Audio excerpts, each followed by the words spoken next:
ಹಾವು ಚೇಳು ಏನಾದ್ರು ಕಚ್ಬಿಟ್ಟು ಶಿವನ್ ಪಾದ ಹೋಗೋದ ಯಾವ ಊರಮ್ಮ ನಿಮ್ದು? ಗೋವಿಂದ ಬಿಡವಣಿ ಇದೇ ಊರಾ? ಏನಕ್ ಬಂದಿದ್ರಿ ಕಾಡಿಗೆ?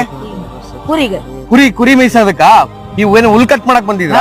ಇವಾಗ ನೀವು ಇಲ್ಲಿ ಕೆಲಸ ಮಾಡ್ಬೇಕಾದ್ರೆ ಕುರಿಗಿರಿ ಮೇಯಿಸ್ಬೇಕಾದ್ರೆ ಹಾವು ಚೇಳು ಏನಾದ್ರು ಕಚ್ಬಿಟ್ರೆ ಏನ್ ಮಾಡ್ತೀರಾ? ಹೋಗೋದ ಶಿವನ್ ಪಾದ ಶಿವನ್ ಪಾದ. ಏನಮ್ಮ ಹಿಂಗ ಅನ್ಬಿಟ್ರಿ? ನೋಡಮ್ಮ, ಇನ್ಮೇಲಿಂದ ಹಾವು ಚೇಳು ಏನಾದ್ರು ಕಡಿದ್ರೆ ಹೋಗಂಗಿಲ್ಲ.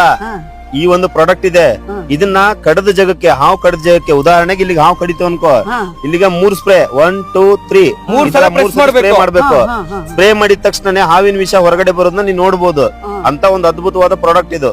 ಅರ್ಥ ಆಯ್ತಾ ಅಮ್ಮ? ಇದು ಆಯುರ್ವೇದಿಕ್ ಇಂದ ಮಾಡಿರೋದು. ಹಾವು ಚೇಳು ಏನೇ ಕಚ್ಚಿದ್ರು ಕಚ್ಚಿರೋ ಜಾಗಕ್ಕೆ ಇದನ್ನ 3 ಸಲ ಪ್ರೆಸ್ ಮಾಡಿದ್ರೆ ಅಂದ್ರೆ ಹಾಕೊಂಡ್ರೆ ವಿಷ ವಾಪಸ್ ಬಂದ್ಬಿಡುತ್ತೆ. ದಯವಿಟ್ಟು ಇದನ್ನ ನಿಮ್ಗೆ ಆತರ ಆಯ್ತು ಅಂದಾಗ ಯೂಸ್ ಮಾಡ್ಕೊಳ್ಳಿ ಇದನ್ನ. ಓಕೆನಾ? ನನ್ ಕೆಳಗಡೆ ಕಾಂಟ್ಯಾಕ್ಟ್ ನಂಬರ್ ಕೊಟ್ಟಿದೀನಿ, ದಯವಿಟ್ಟು ಇದನ್ನ ಶೇರ್ ಮಾಡಿ. ತುಂಬಾ ಜನಕ್ಕೆ ಯೂಸ್ ಆಗುತ್ತೆ. ಯಾವ್ದೇ ತರ ಏನೇ ಕಚ್ಚಿದ್ರು ಕೂಡ ಪಾಯ್ಸನ್ ಇಮಿಡಿಯೇಟ್ ಆಗಿ ಆಚೆ ಬರುತ್ತೆ ಇದನ್ನ ಸ್ಪ್ರೇ ಮಾಡೋದ್ರಿಂದ. 3 ಸಲ ಸ್ಪ್ರೇ ಮಾಡ್ಕೊಂಡ್ರೆ ವಿಷ ಆಚೆ ಬಂದ್ಬಿಡುತ್ತೆ. ಕೆಳಗಡೆ ಕಾಂಟ್ಯಾಕ್ಟ್ ನಂಬರ್ ಕೊಟ್ಟಿದ್ದೀನಿ, ವಿಡಿಯೋ ಶೇರ್ ಮಾಡಿ ಅಮ್ಮ. ಇದನ್ನ ನೀವೇ ಯೂಸ್ ಮಾಡ್ಕೊಳ್ಳಿ ಆಯ್ತಾ? ಏನ್ ನಿಮ್ಮ ಹೆಸರು? ಹೇಮಾವತಿ. ಹೇಮಾವತಿ ಅಂತ. ಒಳ್ಳೇದಾಗ್ಲಿ ಅಮ್ಮ, ಒಳ್ಳೇದಾಗ್ಲಿ. ಒಳ್ಳೇದಾಗ್ಲಿ.